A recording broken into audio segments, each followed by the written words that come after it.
दर्शकवृन्द नमस्कार। मास्टर टिभीबाट प्रसारित सकरी सिरियलको 136 को रिभ्यू एपिसोडमा यहाँलाई हार्दिक स्वागत छ। दर्शकवृन्द, सकरियललाई भइने एउटा सामाजिक र पारिवारिक यस्तो दृश्यलाई देखाएको छ जुन दृश्यले हामीलाई पक्कै पनि यस्तो सन्देश दिन्छ कि हामी पक्कै पनि हाम्रो घर परिवारबाट कसरी शिक्षा लिनुपर्दछ, अर्थात् आफ्नो घर व्यवहारलाई चलाउनु पर्दछ भन्ने कुरा यहाँ यस्तो देखिन्छ कि समथर भूभागमा एउटा नदी आउँछ र जुन नदी र बाढले त्यो समाथर मिलेको भूभागलाई दुईतिर बनाइदिन्छ र जहाँ एक नदीका दुई किनार जस्तै आज चन्द्रे र मुना भएका छन्, त्यो नदीको रूपमा भने राधिकालाई उभ्याउन सकिन्छ। दर्शकवृन्द, जुन राधिकाले चन्द्रे र मुनाको त्यो समधुर सम्बन्धमाथि खटपट निम्त्यादी छिन्, जुन कुनाले भने आज उनका बुवा आमा र सिङ्गो घर परिवारलाई नै स्तब्ध तुल्याएको छ। मुना र चन्द्रेको त्यो प्रेम सम्बन्ध जो अनुकरणीय थियो, यति धेरै माया गर्छिन् कि मुना पनि, तर राधिकाको त्यो षड्यन्त्रकारी भूमिकाले आज चन्द्रेलाई बिना कारण यो दुःख सृजना गरिरहेको छ कि ऊ कसैसँग लागेको मान्छे हो, यहाँ कि मुनामाथि उसले घोर अपमान गर्दैछ। एउटा श्रीमतीमाथि जुन खालको अपराध हो यो कसैसँग लागेर, जसले गर्दा आज पारिवारिक सम्बन्धले नै धरापमा पारिदिएको जस्तो देखिन्छ। यो प्रमुख कुरा भने राधिकासँग जोडिन्छ। दर्शकवृन्द, राधिकाले भने यस्तो भूमिका निभाएकी छिन् कथामा जसरी एउटा गुण्डाले निभाउनुपर्छ त्यो भूमिका उनले परिवारबाट निभाउँदै गर्दा आज परिवारको सम्बन्धमाथि चिडिएको अर्थात् चिसो बनाएको छ।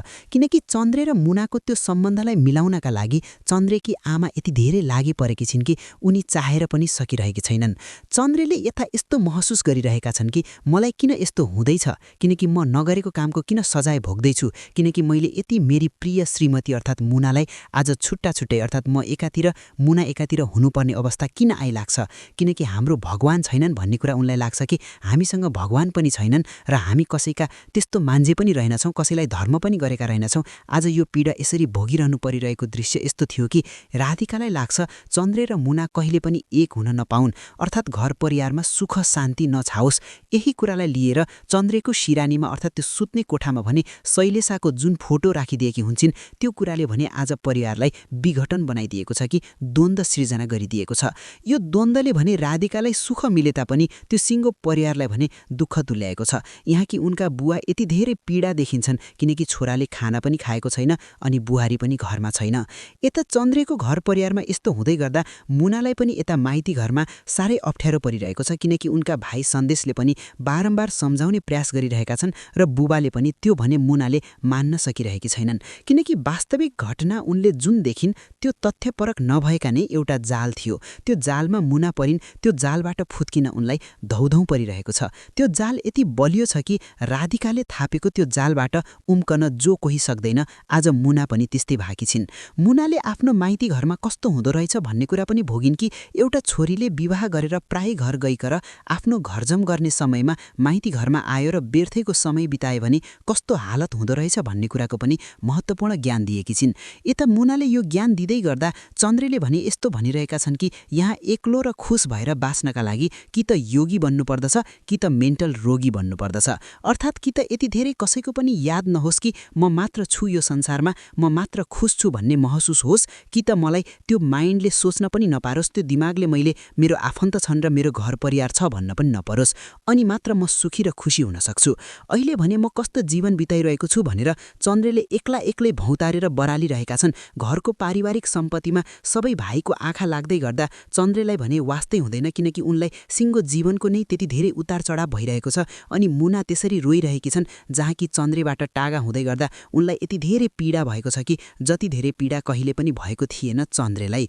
अनि आज यस्तो हुँदैछ कि मलाई मेरो जिन्दगी बाहेक मलाई केही पनि आवश्यक छैन। मेरो बुवा आमालाई जुन खुसी दिनुपर्ने थियो आज त्यो मैले दिन सकेन। त्यसकारणले म यो धरतीको बोझ भएकै मुनाका लागि बोझ भएर श्रीमानको रूपमा स्थापित भएकी, अर्थात् त्यो श्रीमान जो आज मुनाको एउटा प्रमुख दुश्मन बनेको छ। आज यस्तै कुराहरूले चन्द्रेलाई सताइरहेका छन्। यस्तै दुःख पीडाले सताउँदै गर्दा चन्द्रेले मनका कहानी एक्लो ठाउँमा पोख्दै गर्दा पनि राधिकाले छोडेकी छैनन्, किनकि उनले च्याइरहेकी छन्। यो कुराले उनलाई यति सहज बनाउने छ कि पक्कै पनि उनका बारेमा र मुनाका बारेमा सबै कुरा खोतलेर उनलाई त्यो सम्बन्ध थप चिड्याउन स्वाहा पुग्नेछ। हो दर्शकवृन्द, राधिकाको यो भूमिकाले गर्दै गर्दा आज चन्द्रे र मुनाको प्रेम सम्बन्धमाथि यति धेरै दरार उत्पन्न भएको, तर दुर्भाग्य चन्द्रेबाट टाढा रहेर पनि मुना कसरी खुसी रहन सक्थिन्। उनी यसरी भौताइरहेकी छिन् कि चन्द्रेको प्रेमका लागि यति धेरै विश्वास गर्ने मान्छे आज अर्कैसँग लाग्यो भनेर उनलाई मानसिक रूपमालाई यति धेरै टेन्सन अर्थात् टर्चर भइरहेको छ, अर्थात् यति धेरै बोझ महसुस भइरहेको छ कि मलाई मेरो श्रीमानप्रति किन लागिरहेको छ, अर्थात् को दुश्मन मेरो प्रेम सम्बन्धमाथि आइलाग्यो भनेर मुनाले एक्लो कोठामा ढोका लगाएर बरल्लिरहेकी छिन् कि उनलाई लाग्छ कि चन्द्रे किन यस्तो भयो भनेर। तर उनको भाइ सन्देशलाई मिलाउन खोज्दा पनि उनी मान्दैनन्, किनकि उनलाई यो लागिरहेको छ कि चन्द्रे पक्कै पनि कसैसँगको यस्तो मान्छे हो जो कसैसँग अब विवाह गर्दैछ। तर त्यो कुरा भने गलत हो। यहाँ कि उनी चन्द्रे साँझपख आउँछन् र त्यहाँ भन्छन् कि मुनाका अगाडि तिमीले मलाई किन व्यर्थमा शङ्का र उपशङ्का मात्र लिइरहेकी छौ। मुना, म यो दिनसम्म पनि पर्खिनेछु, तिमी जुन दिन नआए तापनि म पर्खाइमै बस्नेछु। यो कुराले भने चन्द्रेलाई महसुस हुन्छ कि मैले गल्ती गरेकै छैन, तिमी बिना कारण मलाई किन दोषी ठहर्याउँछौ। तिमीले मलाई गल्ती देखाएको दिनमा, प्रमाण ल्याएको दिनमा म तिम्रोमा अगाडि झुक्ने मात्र छैन कि म मेरो ज्यानै सम्पत्ति लिएर म आत्महत्या गरिदिनेछु कि मैले गल्ती गरेको रहेछु भने। तिमी बिना कारण मलाई दोषी ठहर गर्ने कुरा नगर भन्दै गर्दा मुना यसरी रिसाउँछ।